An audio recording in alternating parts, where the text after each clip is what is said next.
Perkataan ruh seorang yang sudah mati berada di ruang rumah kita.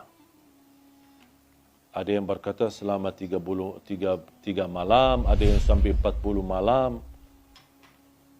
Kasihanlah, ruhnya lagi diam di rumah, jasadnya di kuburan. Terus ngapain jasadnya di situ kasihan sendirian?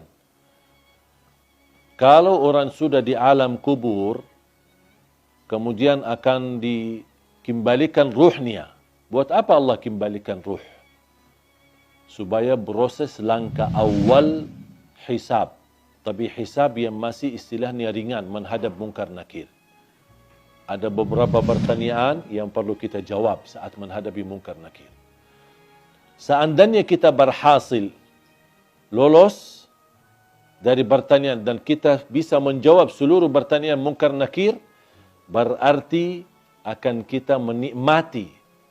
Kalau lagi menikmati di alam kubur, bahagia, kuburan kita menjadi raudhatun min riyadil jannah, taman dari taman surga. Buat apa ruh kita keluar dan diam di rumah kita selama 40 malam?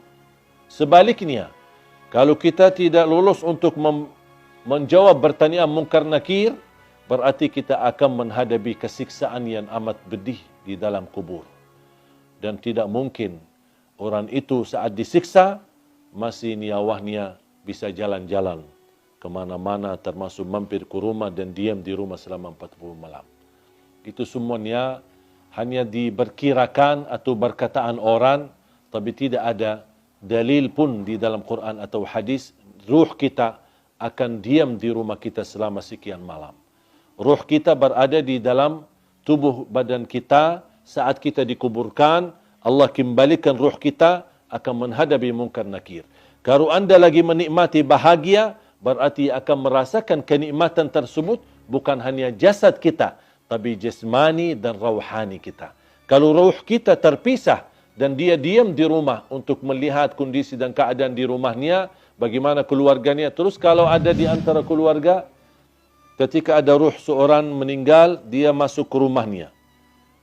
Terus ternyata istrinya tak nangis setiap malam. Pasti dia sakit hati. Bukan sakit hati, ya sakit ruh.